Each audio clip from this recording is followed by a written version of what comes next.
All right, good morning, good afternoon, and good evening, I guess. Welcome, wherever you are in the world, whatever time it is. Good to have you here.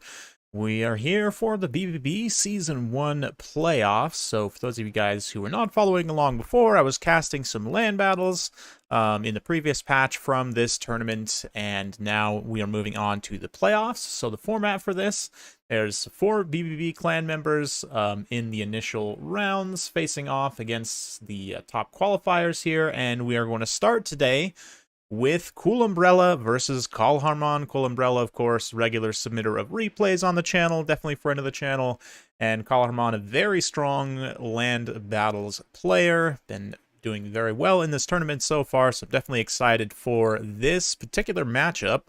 They're just about ready to get started here, so let's get on over to the match.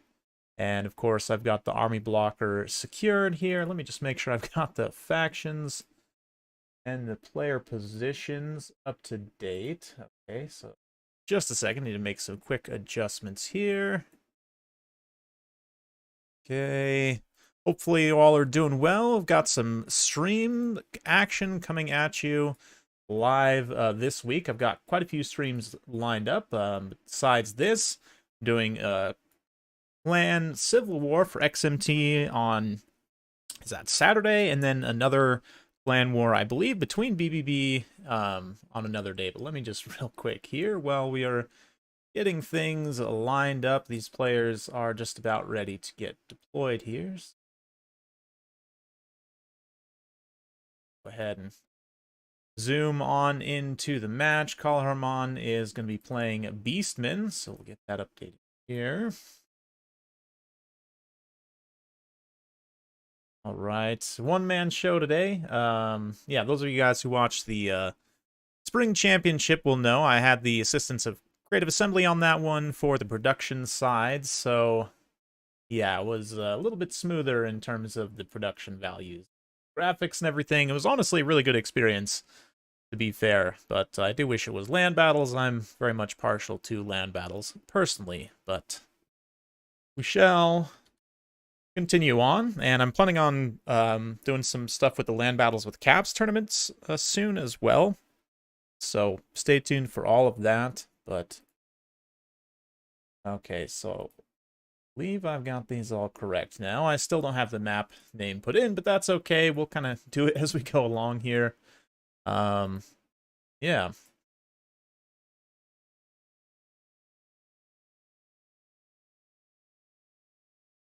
Hummus Lad is streaming tonight. Hummus Lad, is that Human Boy? Is that supposed to be Human Boy? I'm not sure. Oh, yeah. So for today, we're going to just be having the match between Kaalhaarman and Cool Umbrella. Basically, the other matches are going to be spread across various channels and various times. That way, the players can arrange between themselves a time that works for both of them. We don't have to force everyone to show up on one day, have a big, long, like 7-hour stream or something, you know? So this is how we're going to do it for today. But, yes. Oh, it is Human Boy. Hummus Lad. That's pretty good. Not gonna lie. He calls himself that as well. That makes it even better. Cool. So I don't want to give too much away on the deployment, so I'm actually just going to briefly switch and allow these guys the opportunity to deploy in secret as Kaalhaarman's playing Beastmen. That gives him the opportunity to do a lot of Vanguard shenanigans, so I'm going to give them an opportunity to deploy in secret. We'll go over the builds once the battle starts, just keeping an eye on things here so that I can switch the camera real quick once we are ready, but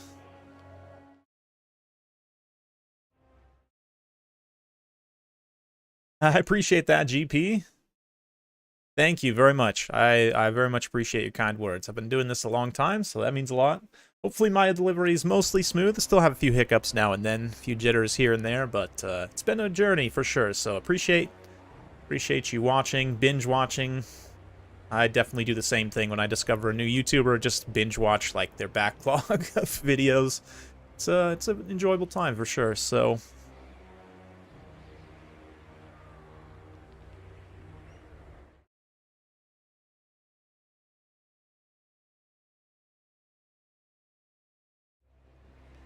Give him the old good luck, have fun. Let him know I'm ready on my end to start. So definitely interested to see how these builds play out. Land Battles is an interesting beast, honestly. I've been having a lot of fun recently playing and trying out some different stuff. Been getting wrecked by my more veteran patrons, and just in general having a good time kind of exploring various matchups with patrons. But, so, we'll get started with Kaalhaarman's Beastmen. As these players get rolling here, front line of Ungor Spearman Herd, including the ROR. He's also got a regular Ungor Herd to pad the numbers a little bit. 5 Ungor Raiders, super wide on the low-tier stuff up front. Got Centaurs with throwing axes, including the ROR there. Regular Centaurs as well to back them up. Morgur and a Bray Shaman of Wild, so I love the cavalry-heavy presence. Centaurs with the changes to knockdown actually are going to be quite a bit better, and in general, the kind of mid-tier light cavalry, as they are, I think will be pretty good in this next patch, honestly. For the Dark Elves, Morathi double Manticore is definitely a throwback build, somewhere Ice Power is pumping his fist. We've got Bleak Swords and Dread Spears, some Witch Elves here as well. Looks like some Cold One Knights and Dark Riders. So both these players kind of teching into cavalry-centric builds, which is super interesting to see. I'd like the double Manticore pick too. Gives you a nice amount of concentrated terror power in one pocket. Soul Stealer and Melkoths and Power of Darkness on Morathi. So a relatively expensive kit, but Power of Darkness is actually pretty good right now. Definitely is worth casting, especially if you have units with regeneration, which there aren't any here. I guess really just the Hydra. Might have been a solid pick in this matchup, to be honest, but Dark Elves are going to press their advance. Kaalhaarman's trying to kite back a little bit, take advantage of his ranged units as much as he can. The Cool Umbrella didn't bring actually a single ranged unit. It's an all melee rush, so let's see how they get on here.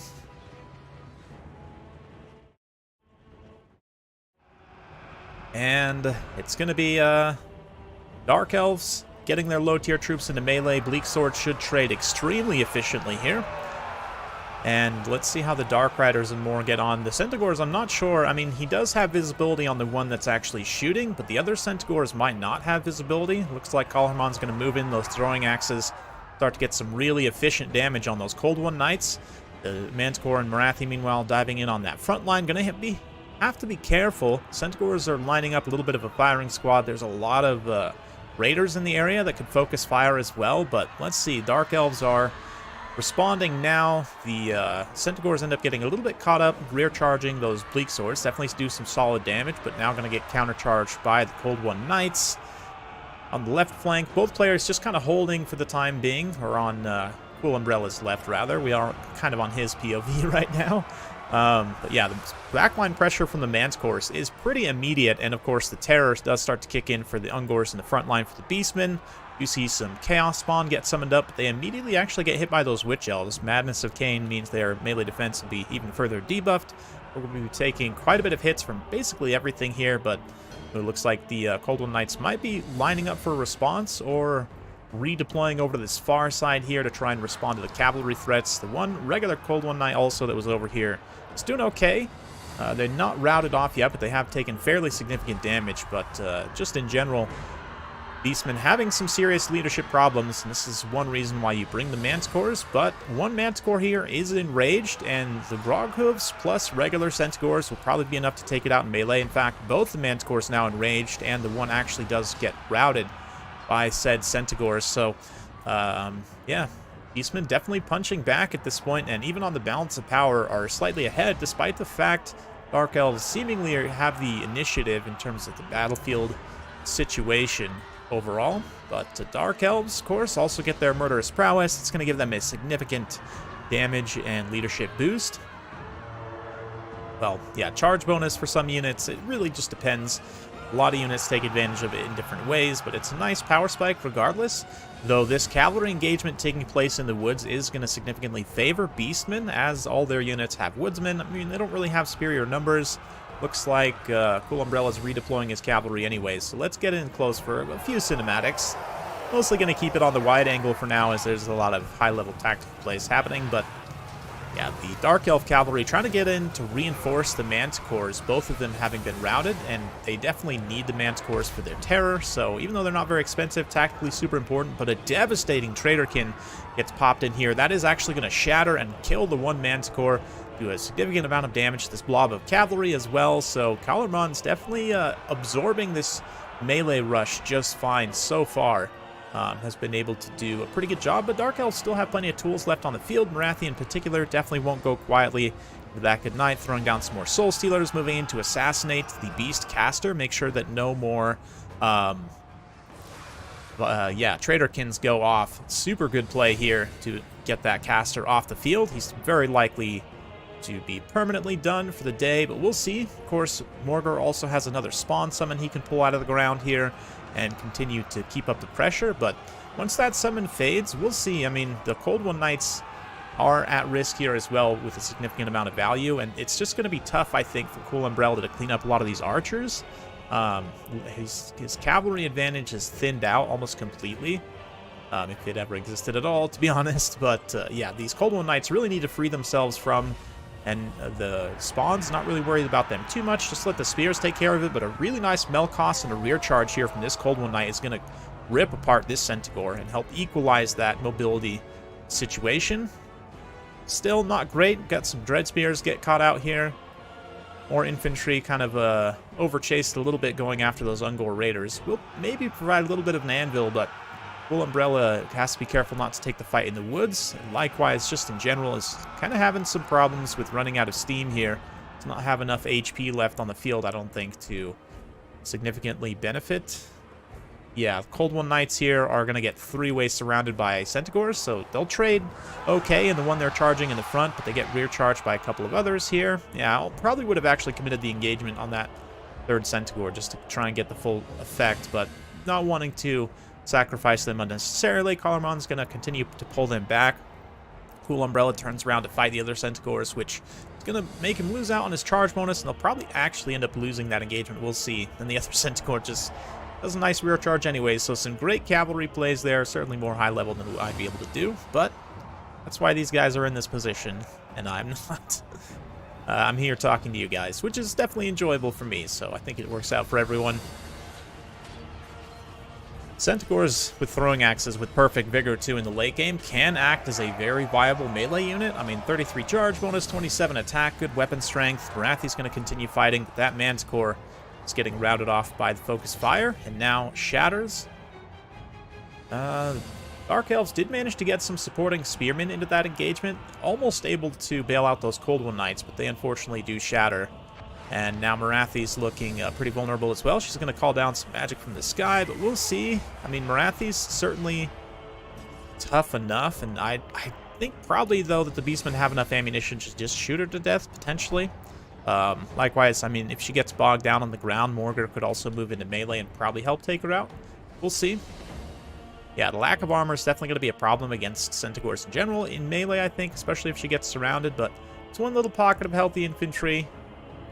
Might help Cool Umbrella here. We'll see.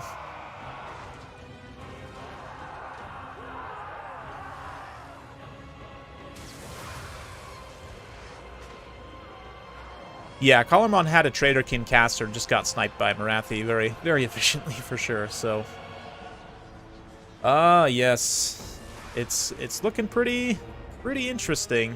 I mean, Morathi's definitely having to flee here. She's also approaching her healing cap. This one healthy spear is really the only hope, but how much can one healthy spear do against all this reckless Beastmen? I mean, these Ungor Raiders still have a decent amount of models online. I mean, between the 4 of them, they have at least a full unit, and a decent amount of ammo left to be able to take down these Dread Spears, not to mention more Raiders over here, like a full half unit over there. Yeah, I'm not too, excited about Cool Umbrella's chances to pull this one out. So let's get in close and just appreciate the piles of bodies here. Oh no, there's a Chaos Spawn over there. And the Centaur's getting in on a rear charge. Ooh, might be causing some lags here. So let's zoom back out, especially from that. Oh, man, that spawn is unreal. Making me sneeze. Anyway. Hey, what's up, Goji? Welcome, welcome. And the rest of you, of course. See Loopy in chat also. Yeah, so Kaalhaarman's going to take that one. Managed to absorb the rush of Cool Umbrella quite well. I mean, I like the build from Cool Umbrella. I'm not the biggest fans of Manticores these days. They're not, I feel like, as cost-effective as they used to be. Maybe with the changes to Knockdown, they'll kind of reclaim their place. But in general, I think probably you're better off to go in a different direction here. I don't know. It's tough to say, but I do respect the full melee rush, not teching into Scourge Chariots at all. And, I mean, Scourge Chariots fast enough, I think, to generally stay out in front of Centaurs, especially with your own light cavalry support. But yeah, definitely props to Cool Umbrella, just going all in on the melee rush. Unfortunately, his cavalry and the Manticores did kind of fall short. Just in general, he lost the mobile engagement pretty heavily, even though the infantry fight was pretty decent for him on the whole. Just the cavalry in general traded pretty badly, and that ultimately meant he was overwhelmed by the numbers. You can see most of the Centaurs are going to pay for themselves, including the throwing axes, low-tier infantry also. I mean, Ungor spearmen herds, super cost-effective generally. Classic Morgar pick, and despite the Brace Shaman getting sniped there, he did manage to get a good amount of value on just a couple of Traderkin casts there. So, yeah, good game, well played. Manticores used to be insane for sure, but these days they're kind of meh leadership. The fact that they enrage means they're not great. I mean, they're still great for cheap terror, considering how inexpensive they actually are, but yeah, not the biggest fans of Manticores in general. So let's go ahead and quickly switch on over to this. Just make sure I've got my blocker up. I don't think they've selected their new factions yet, but just in case, go ahead and move it on over, and I can also update the scoreboard here. Kaalhaarman takes game 1. And we'll wait for them to get their faction picks locked in. I'll update that. Definitely a good game. It's an interesting matchup. Definitely a matchup that you saw a lot over the course of Warhammer 2. It's generally been pretty even. Sometimes it kind of goes back and forth based on different units being very strong or not. Like when, Hellebrand, when she was just fully broken and ridiculously strong. This matchup did swing in Dark Elves' favor, but often it's been in Beastmen's favor just because of their fast mobility, kind of trading well into Dark Elves' fast mobility, but that's definitely a fun one. Definitely fun one. Welcome one and all. Hello, hello. Let's get some more Med 2 music playing in the interim. Have some time to fill here and just, you know, hang out with you guys, so tell me what's going on in your lives, all of you wonderful people out there. Oh, that's a little loud, sorry. Yeah, I've been taking a little bit of time off, still playing Warhammer 3 a bit, but not playing as much as I did during early access, obviously. Playing a little bit of Civ 6 and a little bit of Warzone 2 with the lads. Also on my free time. Yeah, it's interesting to me to see kind of how screwed up Call of Duty is. And despite it being, you know, like a AAA game, you would think they have the resources to do it right, but kind of makes me think that, you know, the mistakes Creative Assembly makes, it's like, yeah, I mean, even a company that's doing a multiplayer-focused game on a much larger scale will still make kind of similar mistakes often if they're working with a ridiculously huge code base. You saw that a lot in Warzone 1. Even though their pace of updates is much faster, that just means they have a lot more opportunities to break things, right? So, kind of comes with a double-edged sword. Sometimes I appreciate, even though Creative Assembly is not the swiftest at getting patches out, generally, historically,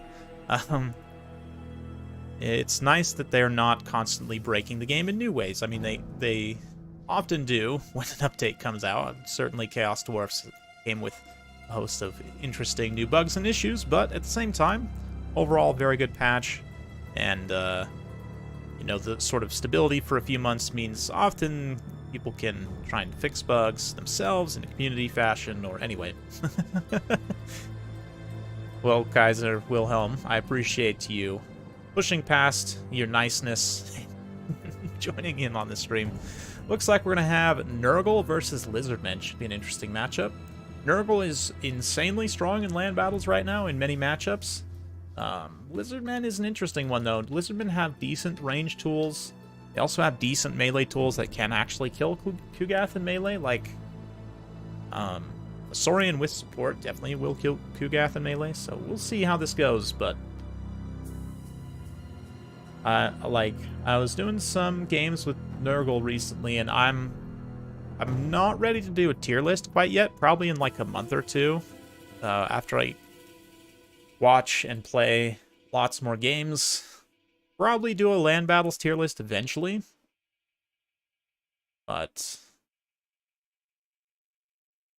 Nurgle will probably be up very high on that list. Norska has been good for a while. I mean, it just in campaign, their mechanics are kind of outdated, to be honest. They're not good in campaign, and they have an extremely bad variety of lords, but honestly, in multiplayer, they're still quite strong. They have been kind of a stealth strong faction for pretty much most of their existence, I would say. I mean, certainly right now, I didn't realize, but Famir got a very significant buff. The dual weapon Famir actually have anti-large now, which is pretty nice. Of course, the changes to knockdown benefits Norska greatly because they have a lot of monsters and monstrous infantry. Yeah, I would say Norska's very good. Norska's probably an A tier faction, if I had to guess. Nurgle might be S tier. They might only have like 1 or 2 bad matchups, which is probably enough to lift them up to S tier. But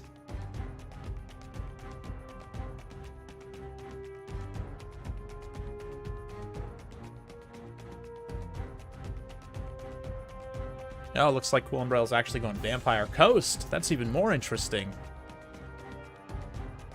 That is even more interesting than Lizardmen, because Vampire Coast obviously have the tools to shoot Nurgle to death, but they're also not really slow enough to withstand a rush. Then again, Nurgle's rush tools can be relatively light, and like Toads probably don't trade efficiently into zombie halberds. I'm gonna be honest, this is not a matchup I have a lot of experience with, because these are two factions that I don't particularly enjoy the playstyle of. I mean, certainly I'm known to blast with Coast occasionally, and I try and play Nurgle a bit here and there just to, you know, stay fresh on them, keep my knowledge up, but yeah, it's not a matchup I'm terribly familiar with, so it's an interesting one.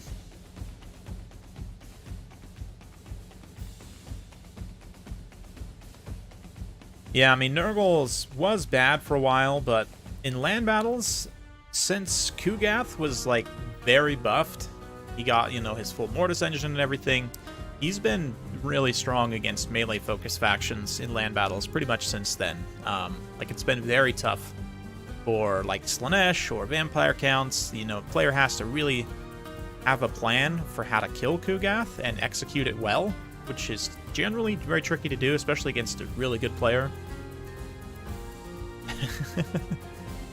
But, yeah, Nurgle, to be honest, you can play Nurgle in a way that I enjoy, which is to take a lot of mobility and, you know, play them in more of just like a Poison Warriors of Chaos, more or less. Like, and now that the mortal units have their speed buff, I can play that style even more effectively, right? So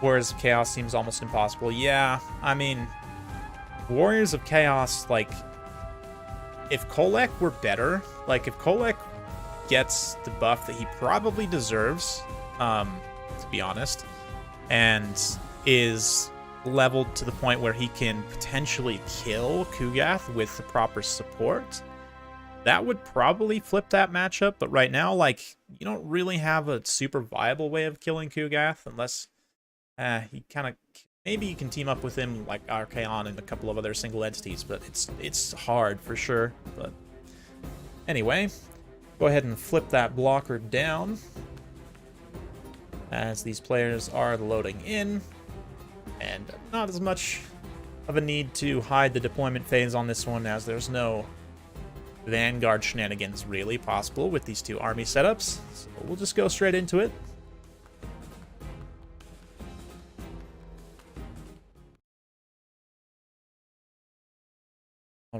All right.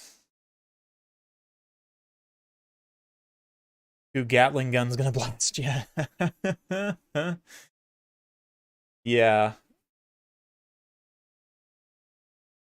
Double Exalted Hero, Barons the Bog, Forsaken. Yeah, Forsaken, Nurgle Forsaken are insane right now. I mean, they've always been arguably the best Forsaken. Maybe Tzeentch Forsaken, take that place. But yeah, yes.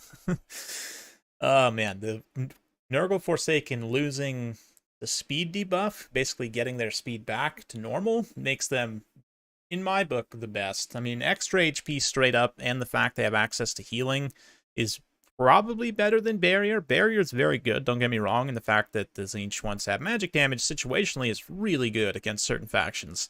But Poison is universally good against everything in Melee, so hard to argue with Nurgle Forsaken. And again, extra melee defense, HP, right? Everything that they need more of, but doesn't look like he's actually got any Forsaken. Instead, he's gone with Chosen, which is a very interesting choice against Vampire Coast. I would think they'd be super at risk of getting blasted by, like, artillery, so I probably wouldn't go in that direction, but Cool Umbrella didn't actually take any artillery. He's got just a bunch of infantry and bat bombers, yeah, deck droppers, handguns and pistols, actually, a mix of them. He does have some crabs here, and he's got fleet captain vampires. So, yeah, Fellbats as well up in the air to kind of screen. Furies, Fellbats do trade cost effectively into Furies, especially with the proper support. So, very interesting builds. I mean, the triple artillery from Nurgle is going to pressure Cool Umbrella into attacking here, obviously. But then, at the same time, he might just try and avoid and come up and shoot. But I don't think these deck droppers actually have enough ammunition to kill Kugath. Let alone the two Soul Grinders. I have no idea, to be honest. Maybe... I mean, he does have Harkon, who's a reasonably decent melee combatant. Also removes physical resistance when he shoots something, which is going to be really nice here. And I forgot about that, but spell resistance as well to help protect against rancid visitations, which he did not bring. Nope, just fleshy abundance. So all in on the healing. Very interesting.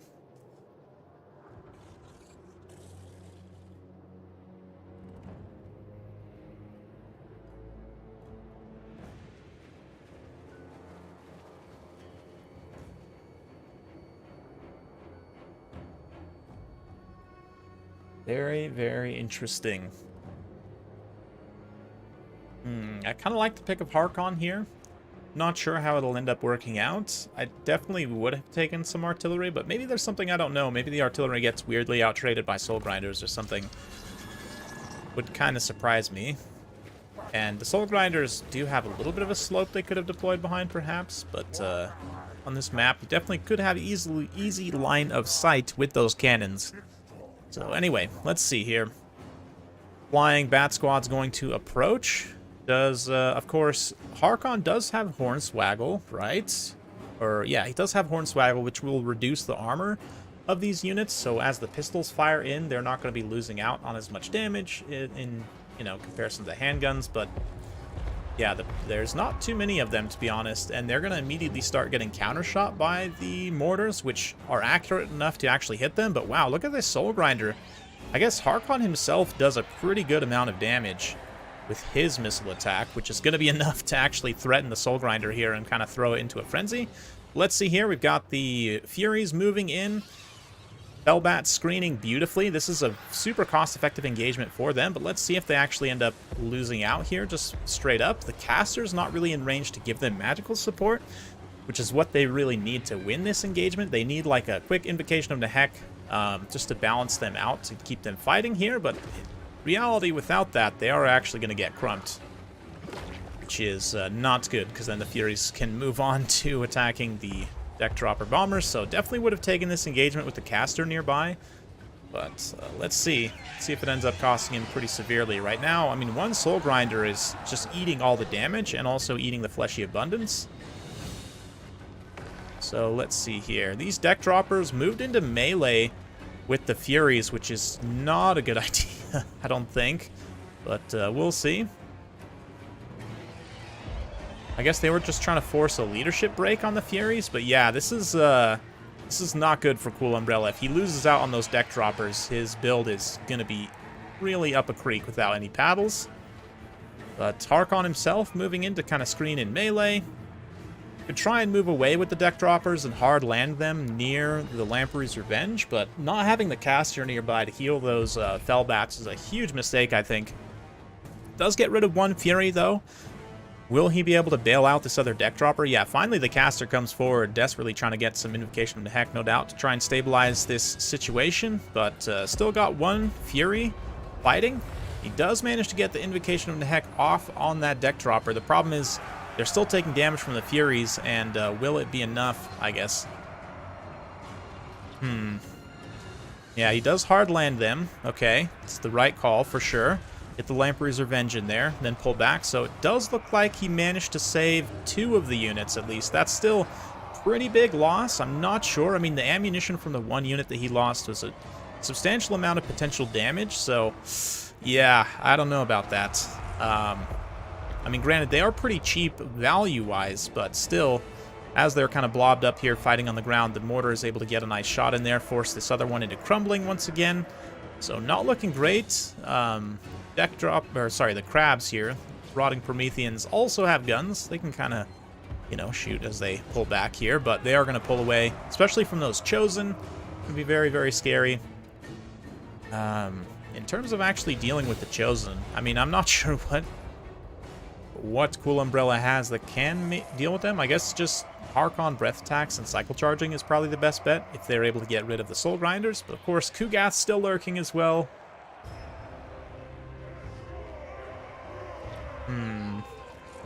Definitely going to be interesting here. But with the Furies finally shut down fully, the deck droppers can move in once again, fire in on the Soul Grinder, try and finish off this one. Yeah, we see that disrupted once again. I don't know. Maybe I'm wrong on this, but I would say targeting priority-wise, I'd probably focus everything on Kugath, to be honest. That disrupted effect also means that, you know, Kugath essentially will miscast if he tries to heal himself, and just in general is going to, you know, take more damage because of that lack of physical resistance. But yeah, I don't know.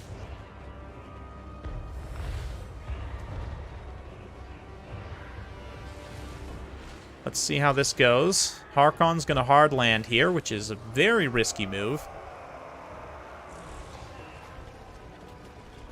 It's not really going to be taking a ton of damage initially, but 3v1 is going to be tricky, and I don't know if he actually has the speed to get away from the Soul Grinder on the ground, but he is just, yeah, he got some good melee attacks in on the Soul Grinder there. Got that Hornswaggle to debuff the melee defense. It's taking another heal there, so he is eating up Kaalhaarman's magic, which is something. Kugath is unlikely to be able to heal himself if he uses all his magic, obviously. He might be able to get some fecundity, but really nothing more. Breath attack there is mostly a swing and a miss. Let's see here. Is he going to try and get these Prometheans in range to perhaps try and shoot into this engagement to support it? Another Invocation of the Heck there on those deck droppers. And oh man, oof, Harkon's gone into a very risky triangle engagement where he's getting 3v1. This is potentially a pretty bad time, but let's see if he can get out of there. Maybe charge in the crabs just to bail him out. I also would probably just charge in the infantry at this point for Cool Umbrella. I mean, if he was able to isolate some of the Marauders, he could probably rout them off. But yeah, right now, Harkon got fully stuck on the ground right there. He got the Curse of the Slug, debuff his speed, Virulent Contagion, put him down to only 2 melee defense, so he's taking huge amounts of hits. But, of course, double regeneration on the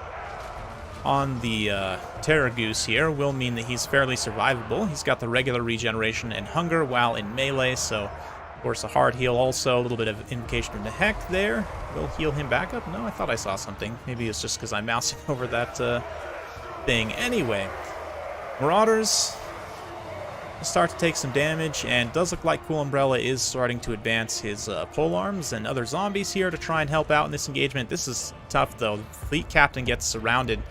and is taking some huge damage from just basic Marauders because of the lack of armor there. Let's see. Deck Droppers still have some ammo, still trying to focus fire and take out this one Soul Grinder. It is getting very low, and it's definitely likely to be killed, but I just don't know if, you know, the resources expended is going to be worth it ultimately, if Cool Umbrella will have enough resources to kill the rest of what's happening with this build here. Let's see. Yeah, Deck Droppers eat another mortar shot there. Do they have another invocation in play here? We'll see. Probably not, it looks like. But, yeah, Kaalhaarman has used up all his ammunition at this point. Nice breath attack there. Should finish off that Soul Grinder, though. Yeah, leadership does break, so that one's done. And it also ate a huge amount of healing, so it's going to be a slow grind of a game, to be honest. Oof, that Invocation of the Heck. As soon as they went to cast it, that unit just popped, which is most unfortunate, but now we've got the other Grinder and Kugath to get through, so let's see. Supporting Zombie is going to be moving in, trading just fine for the most part against the Marauders due to the damage the Marauders have already taken.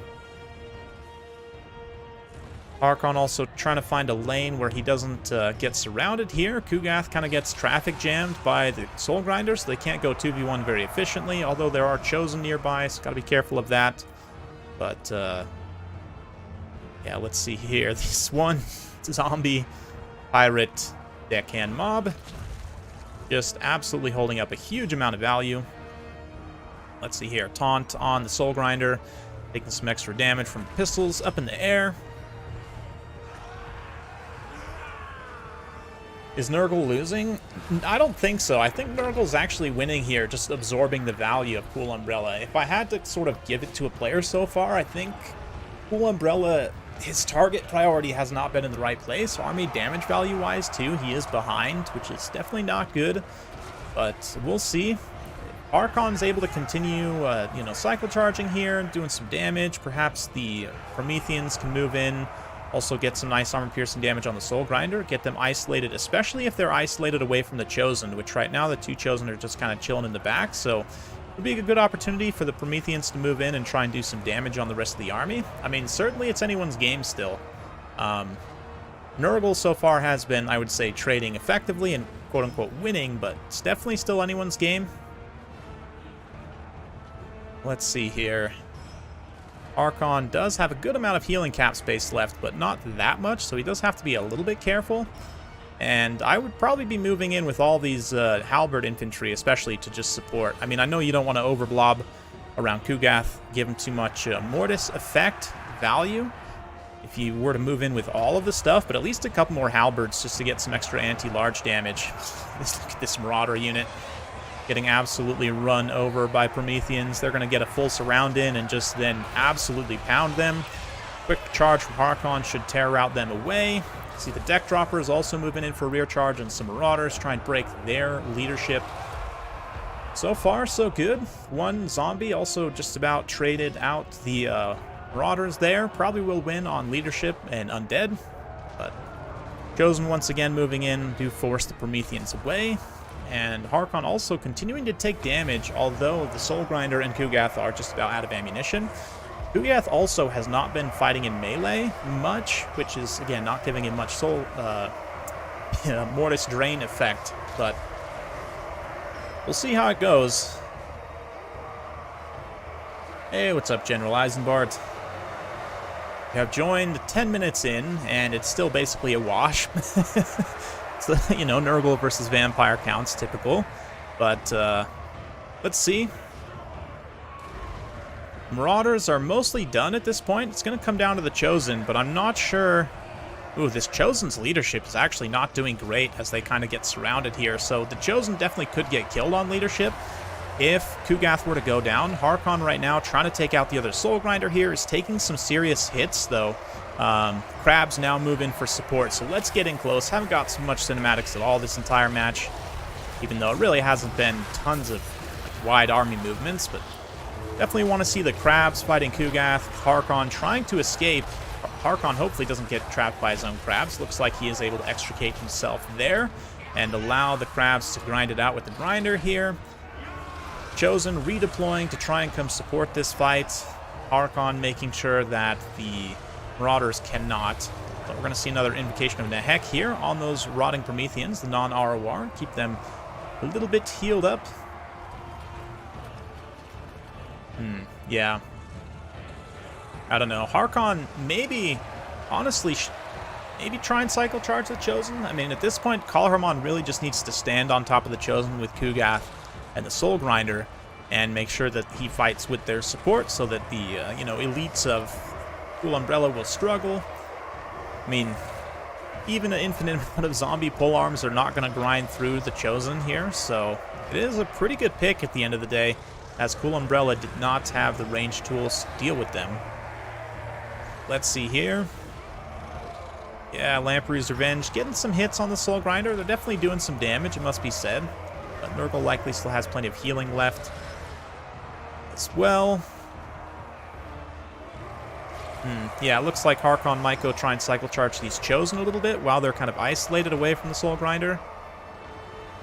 Doesn't get the best charge, though. He's able to get a couple of hits in, but yeah, the Chosen, I mean, Chosen Nurgle in particular, huge melee defense. 51 melee defense for a Great Weapon Infantry is very high, and they are very tough as a result, especially for undead factions that generally have pretty poor melee defense.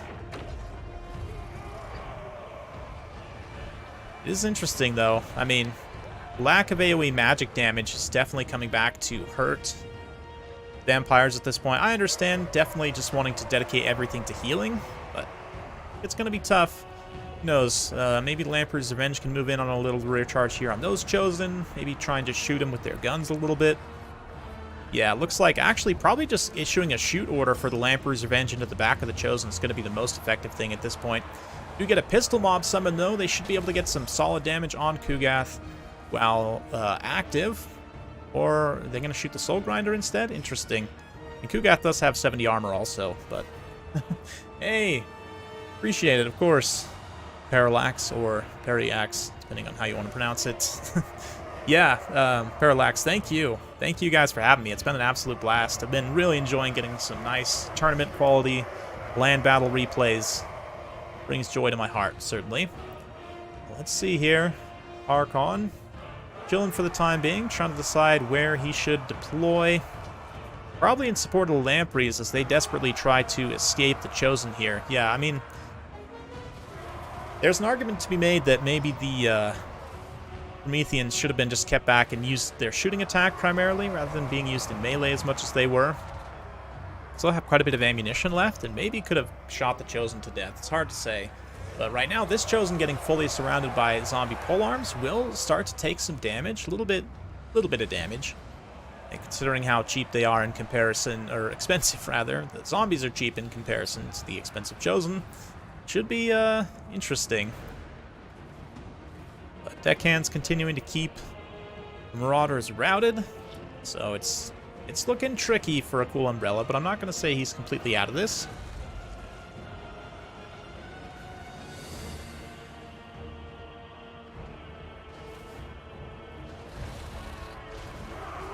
Let's see what he can do.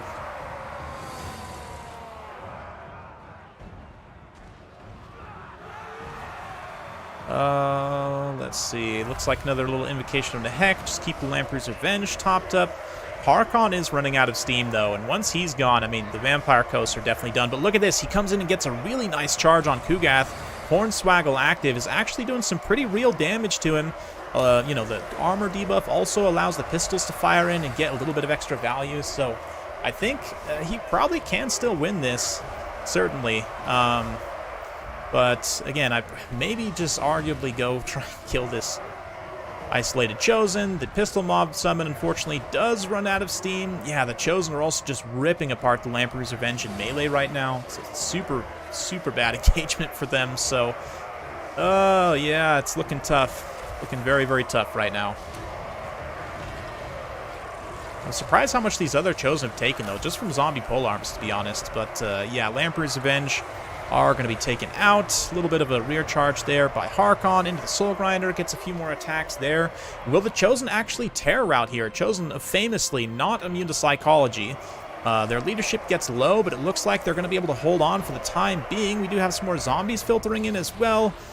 Oh no, the Lamprey's Revenge, though, finally popped. 4 crabs die instantly. But this Chosen is low enough leadership they could potentially tear her out as the full surround envelops. Although Kugath is going to be getting an insane amount of drain value right now on this massive blob. So, yeah, Kaalhaarman's got to make his play soon. Does get a land there. Will he get some attacks into the Soul Grinder? Manages to get a swipe there. Maybe some attacks into the Chosens themselves. Try and tear out them, but they're holding on to their leadership for the time being. And it looks like they're going to receive the blessings of Papa Nurgle with a fleshy abundance. Landing there on them, healing them up, trying to keep them in this fight. Wow, look at their HP just shoot up with that. That is absolutely ridiculous. Definitely will prevent them from getting tear routed. But, Hornswaggle's popped on the Soul Grinder once again. Kaalhaarman moves in for some more critical hits. We do have some Marauders coming back as well. And, yeah, the pole arms here, unfortunately, obviously cannot block in the high mass units of Nurgle. Kugath gets over here. He's going to throw down on Kaalhaarman. Kaalhaarman getting staggered multiple times by the Soul Grinder. Gets bopped in the face. Yeah, and that's going to be army losses. So a very close game, but Kaalhaarman able to just tank it out there with the Chosen. And yeah, unfortunately, as I thought, Full Umbrella, I think, ultimately made a couple key mistakes that cost him the game. I would definitely think that had he been able to heal the Fellbats on that initial engagement against the Furies, it kind of would have cascaded things in the opposite direction from the start. Rather than losing out, the value of the air, they would have been able to shoot much more efficiently and kite, and probably kill one Soul Grinder. I mean, the one Soul Grinder still didn't pay for itself, but definitely could have probably killed both Soul Grinders. Likewise, I think actually the decision to focus the Soul Grinders was maybe the wrong one. I mean, I understand just trying to kill Kugath last, but I don't know. maybe they actually do have enough ammunition to kill Kugath on that initial kind of skirmish phase, but definitely very interesting. Very interesting. Kaalhaarman, credit to him. I mean, he stayed tight, stayed focused, made sure his targeting priority was generally on pretty good point, and just, kept pushing through, and raiding efficiently, honestly. Keeping those single entities parked on top of the Chosen in the end game, especially Chosen getting some insane value, at least in one case, and just tanking the damage, super importantly. So, yeah, Kugath did hold that fight down. I love the pick of Kaalhaarman here. Almost was able to pull it out. The loss of the one deck dropper, which even still almost paid for itself, was pretty significant. And again, the bats trading into the Furies, one of the Furies ends up paying for itself going after those deck droppers in the air. And I think tactically just really something they needed in order for this build to 100% work as intended. But definitely a very interesting game. So far, Kaalhaarman's up 2-0 on the series. And let's go ahead and flip that blocker back up.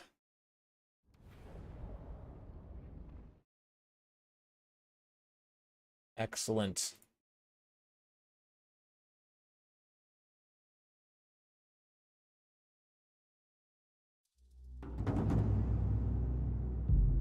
Let's see what they grab for their next faction picks. GG, well played indeed. It's definitely an interesting one. I would have not expected the Chosen. And I guess that's why Cool Umbrella didn't really have the most efficient tools for dealing with them, is because who brings Chosen? Who brings elite infantry against Vampire Coast? On paper, that just... yeah, on paper, that seems like such a terrible idea, but in practice, I guess, yeah, didn't have the tools to deal with it.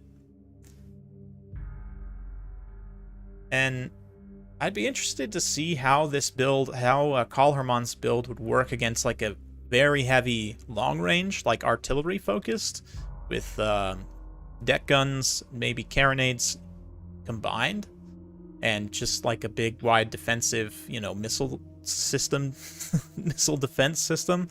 That I think that kind of build would probably trade fairly well, but I actually don't know. It'd be interesting.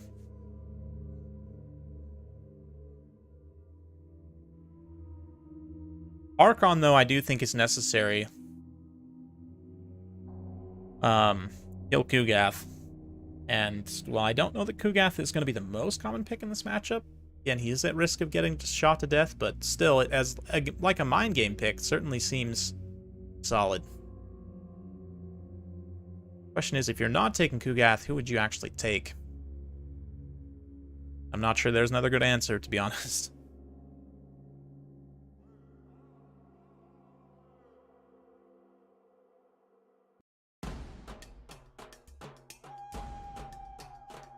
Alright, so they're going to get their faction picks locked in, and it's a best of 5, so Cool Umbrella needs to win this next game to stay alive in the series, and if Kaalhaarman wins this one, then he will complete the sweep.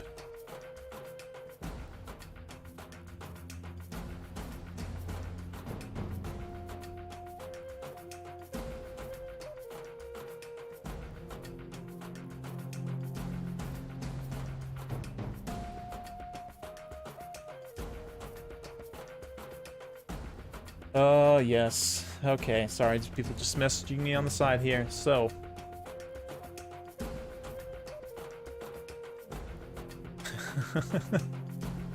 yeah, some people memeing about spaghetti code with relation to Warhammer, which is definitely an appropriate meme. Oh, yeah. How you guys doing, though? I know we talked a little bit about me. Oh, Malignard, 1999, thanks for casting some proper land battles. Hope we see some more Nurgle and Greenskins. Well, we'll see. I know Cool Umbrella is a big fan of Nurgle, so we may see them for his Game 3 right here.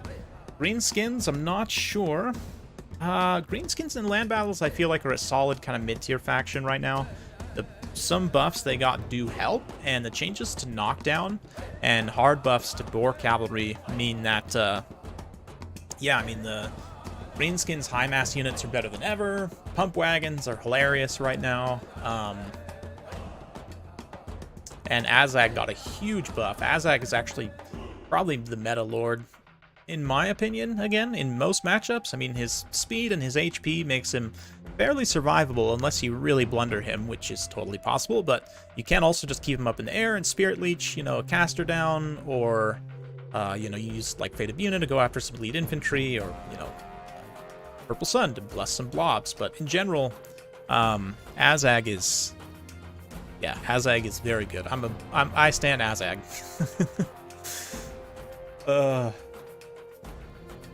Thank you, thank you.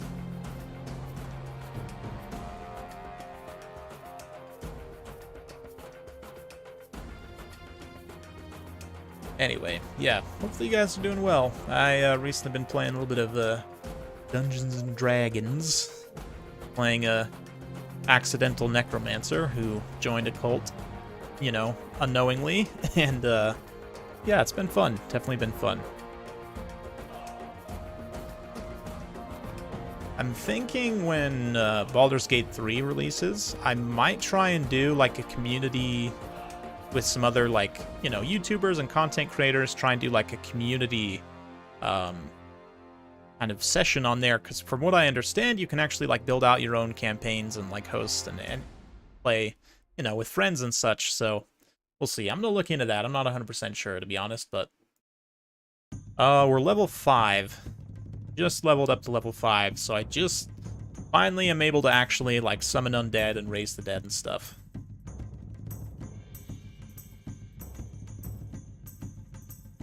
But I'm also looking at potentially joining another campaign with a really odd kind of ranged fighter build, but should be fun. I have like a kind of a free company build where I fight in melee and shoot with a pistol. It's just dropping stuff over here. Oh, looks like we'll get some Greenskins, though. Malignard getting his wish. Kaalhaarman coming in hot with the green lads. Gojira also. Big fan of the Greenskins, so you guys are in luck today.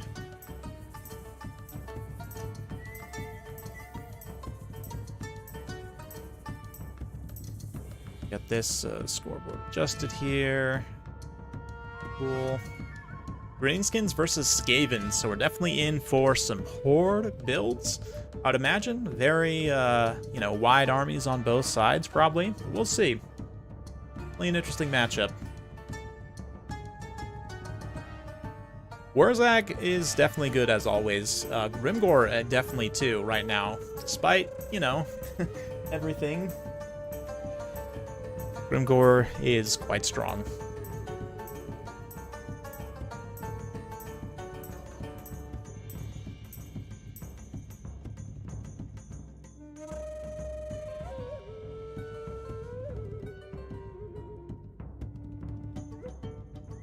Oh, yes.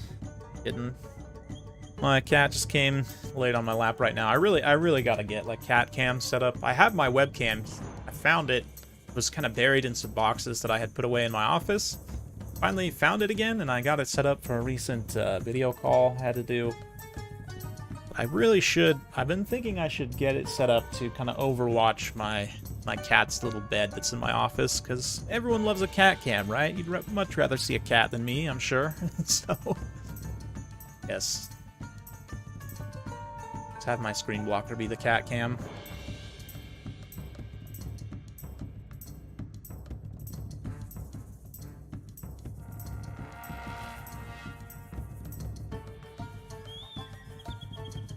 We's gonna getcha. We's gonna getcha. It's gonna getcha. Yes.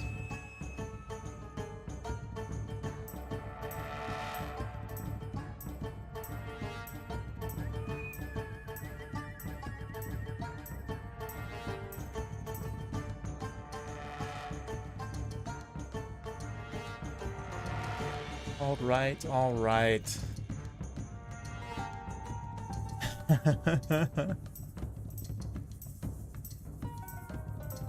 Grom the Paunch, 8 Peak Loonies, Stone Trolls, some Savage Biggins for old time's sake. Perhaps? There's a possibility of that, absolutely.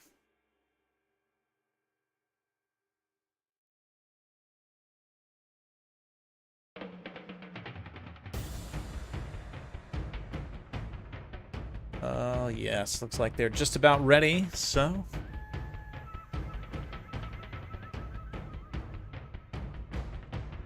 Sound like a Beastman trying to go undercover. Oh, that's great.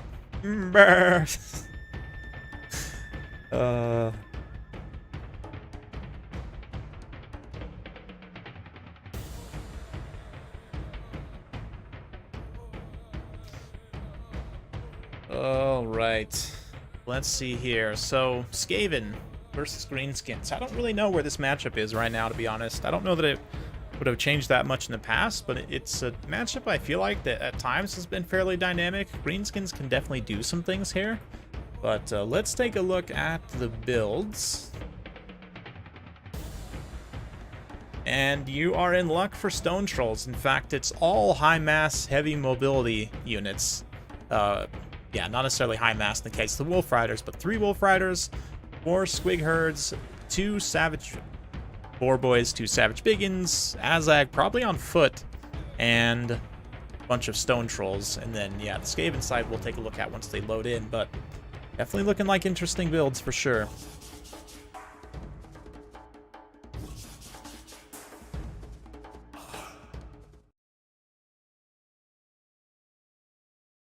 I'm eating one of the biggest tragedies, reheated Alfredo sauce. I'm so sorry, Gojira. Please be safe.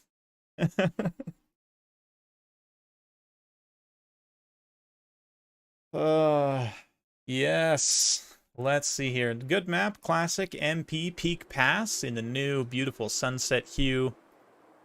Interesting lighting for sure. But let's take a look once they get in. I love this Greenskins build too, for sure. Stone Trolls, good as ever.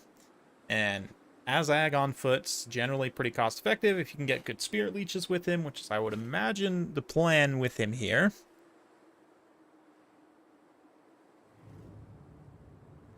Yeah, man, it's not a good time, for sure.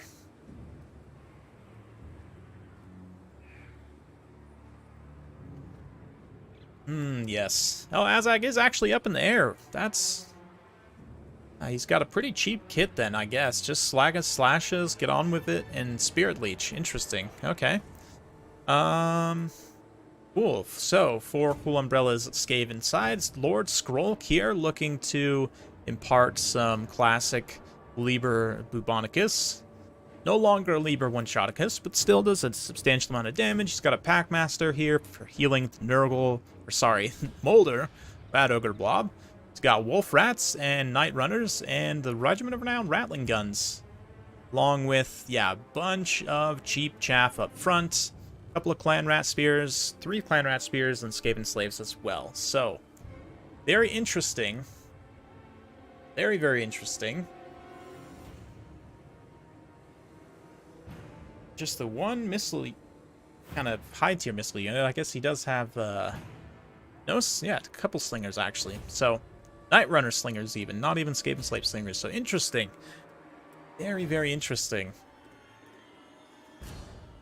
I would imagine Liber One-Shoticus will be quite good against Azag here.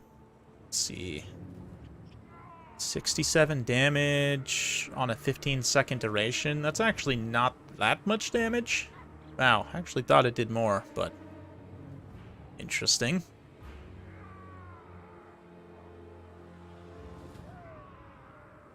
Yeah, maybe it won't be so impactful against Azag considering his new massive HP pool. 7,000 HP, though he does have to be careful not to be caught out by Natty Boobos. I thought they were Rattling Guns. I totally got that wrong. But yeah, Natty Boobos actually will be really nice. The two combination of these units will help apply pressure to Azag up in the sky. And... oh, sorry, just getting adjusted here. And, well, yeah, let's see how it goes. Greenskins have this huge, wide mobility front that is just so scary. Clan Rat Spears will only do so much against such vile hatred, and I mean, the Rat Ogres, likewise, there's 4 of them. They will be able to heal in a blob. Wolf Rats also will be able to heal, of course, but will they be able to hold back this massive assault here? Yeah, only like 1,000 damage, yeah. Yeah, it's not a lot, so... it is something, though. And the fact that Azag has no capacity for healing, Natty Boobos also, even with him cutting and dodging, are still going to be able to get perhaps some hits. Let's see if they continue firing.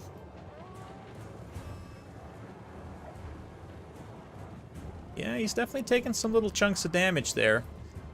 About 400 damage so far. Terrain isn't helping the Skaven right now. Yeah, the Greenskins were able to kind of utilize their terrain to their advantage, and with that mobility, seize the high ground advantage. They're now going to be pushing downhill into the Skaven. I mean, the Skaven are not on a terrible slope. It's mostly fine, and especially as those Greenskins try and wrap up and around this side, they'll actually be fighting uphill again. But yeah, Greenskins definitely taking great positional control, seizing the high ground there with all that mobility. But let's see here.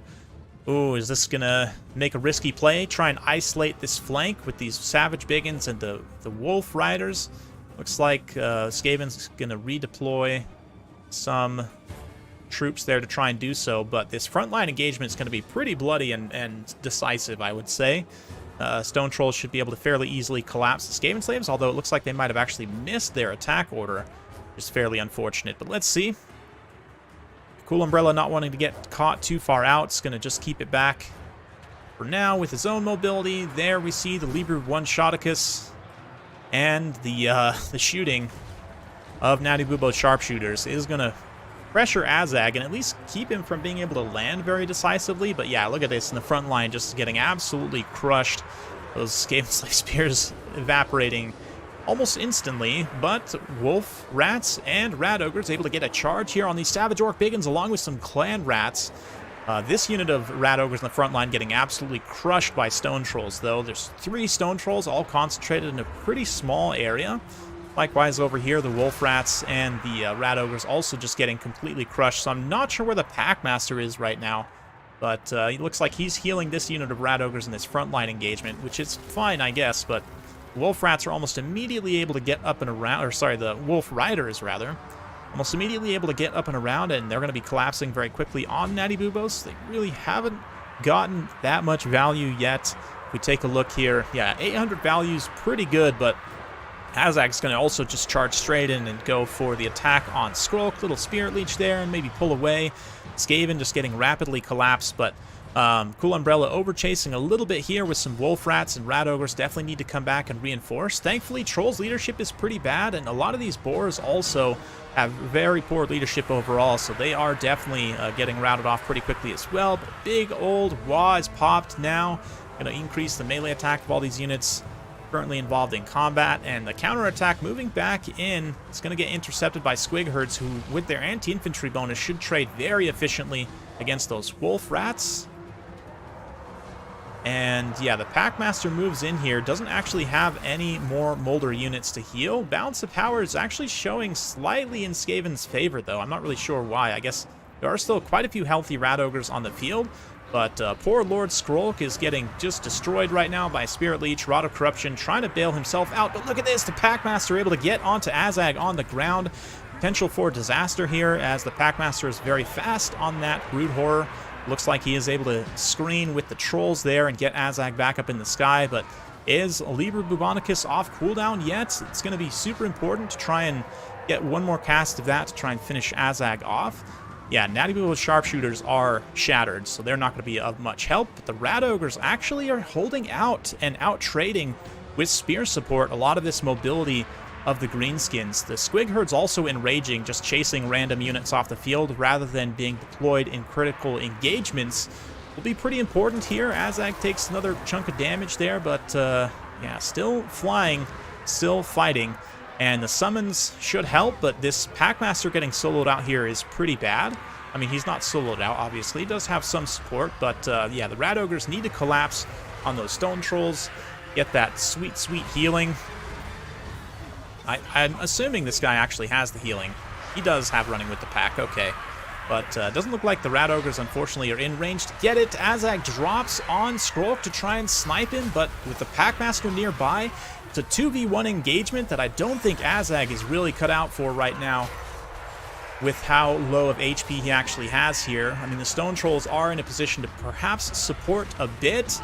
The Stone Trolls also, and Boars now getting a nice surrounding collapse on this pocket of Rat Ogres. Potentially decisive. We'll see. Will their leadership be able to hold out? Packmaster also is here. Gets a big terror rout. Oh man, that's a super decisive terror rout on a healthy unit of Stone Trolls. Another Spirit Leech on Lord Skrulk. These players are absolutely scrapping right now. What a game so far, but it looks like Cool Umbrella is starting to take a slight lead as he gets a big terror rout here. The Rat Ogres should be able to chase the Stone Trolls off and get a bunch of free damage on them. Looks like he's trying to swoop down on Skrulk one more time. Skrulk does get routed by that Spirit Leech. But, yeah. Kaalhaarman's army took some pretty critical damage in the meantime. Let's see, though. Azag could try and chase Skrulk off. Likewise, the Packmaster could detach and try and bail him out, or at least catch Azag out on the ground, but I think it's much more in the Packmaster's best interest just stabilize this blob of Rat Ogres, keep their leadership up, and keep them healing as they grind through whatever's left, because Azag can fly around and Spirit Leech all he wants now at this point. Lost leadership is going to hurt the Skaven, certainly, but with the Packmaster, they should be able to maintain their leadership as long as they don't get caught out in a really terrible engagement. But the Stone Trolls pulling back now, trying to take advantage of some of their own healing. Packmaster utilizing his speed to pressure them significantly, getting in there. Of course, yeah, going to pull away, try and feint back, get some spear support, but really is totally fine to take this engagement. Won't take enough burst damage to really finish him or support can arrive. Meanwhile, Kaalhaarman's just doing his best to try and finish off Skrulk. Could be decisive, could not be, we'll see. But right now, the Packmaster just rolling through with his Rat Ogres is... yeah, Kaalhaarman really doesn't have great tools for dealing with this, other than just trying to get a nice surround with his own mobility and perhaps collapse the Skaven's leadership. Yeah, that Stone Troll unit just got... they get straight up shattered. No, the one unit did get routed, but... Let's see here. Yeah, but blowing like this, though, with your units all kind of coming in piecemeal, is just going to lead to them getting 100% eaten up. These squig herds probably next on the menu for rat ogres. Oh man, Skrulk, did he briefly come back from route there against those boar boys? That was interesting. Let's see though. Cool Umbrella, I don't know, all of a sudden Kaalhaarman in an interesting position. He's just gotta, you know, again, patiently try and get a full surround here as much as he can. Packmaster is getting a little bit caught up. He's not able to, he probably needs to kind of detach around and go for a full kind of speed. Yeah, there we go. As long as he can get out in front and start to poison these stone trolls and slow them down, that will allow the rest of his blob to kind of catch up here. He does take some hits, though, on that approach, and with Skrulk actually dying, Skavens enter kind of a critical phase where their leadership is extra vulnerable. Kaalhaarman doesn't have the position to capitalize at the moment. He's moving in to try and do so, but again, the fact that Cool Umbrella's been just continuing to chase and reposition, yeah, Kaalhaarman hasn't been able to really get set and get a good position, but this bait with Azag might be able to kind of bail him out of the situation. Move this blob back towards a position where he can get it fully surrounded here. A little bit of Spirit Leech on the Packmaster as well, and Packmaster's approaching his healing cap, so his tankiness is going to go down significantly, and he's going to be vulnerable to leadership shocks. So we'll see. It was looking really good there for a minute for Cool Umbrella, but I'm not sure. I think the kite at this point is probably enough, and the fact that Kaalhaarman's kind of picking away, killing any units that get overly exposed. The infantry support is also super thin here. You've just got a couple of clan rats, but at the very least they are able to shatter those trolls and still maintain some kind of positioning here. It's getting reasonably close to the white line. No, actually, it's actually still pretty far from the white line, so let's see here. Packmaster chasing, one quick charge on the squigs. They immediately enrage, should get routed very quickly. I mean, they get that squigs go wild buff, which will briefly shore up their leadership. I say briefly, it's actually permanent when they're, you know, in range of enemies, but looks like the Greenskins are going to make their final push. Will this be enough? Spirit Leech on the Packmaster, and now all these units are countercharging the Skinks. We've got the Trolls moving in as well. The Packmaster himself, no fear, straight into the front line. Very unskaven-like behavior, if we're being honest, but oh, Azag lands with the Wa active, feeling very risky. Packmaster, will he be able to shore it up? 82 melee attack on Azag, should be getting some hits, and suddenly a terror route kicks in for the Skaven. Packmaster wavers and routes, and that's going to be game. Oh man, Kaalhaarman managing a crazy comeback and finishes out the series 3-0 on a wild back and forth Skaven versus Greenskins game.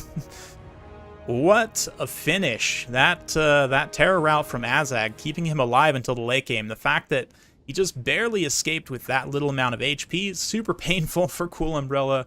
Had he been able to just get a little bit more damage on Azag, that definitely would have changed the outcome of this game completely, but it is what it is. It's why they play the game. Stone Trolls trading reasonably well, tanking reasonably well. The Boars, not so much. The Squigs also. I mean, they're fairly cheap, so they don't really need to do a lot, but look at the value on those Wolf Riders, man. That is some great value, chasing high-value units, impacting the Natty Boobos, who, again, got some decent value. Packmaster also enabled the Rat Ogres to trade very well for the most part. Wolf Rats, not so much. I mean, their leadership is so low, they generally have a tough time. One unit did a decent job, but they were faced with a lot of cavalry to try and fight here. To that effect, this Clan Rat Spears also both got some really good value. But, yeah, that was a really close one. Cool Umbrella had him in a decent position there, but that mass amount of mobility is just so hard to deal with in the hands of a good player. And it is a strength of the Greenskins. People often don't think about Greenskins as a cavalry faction, but they are probably one of the top 5 cavalry factions in the game, honestly. Maybe even in the top 3. Without healing, it's hard to really give them that that title, but that's going to be it for me for today, guys. Hopefully y'all enjoyed watching that. Good game, well played to both these players, and yeah, stay tuned. I'll be sure to announce on my channel when the other series are going to be, or be sure to check out BBB Official in the link in the description. I'm sure they're also announcing all of the playoff series there as well, so Thanks again for watching. It's been my absolute pleasure. We'll see you guys next time. Bye-bye.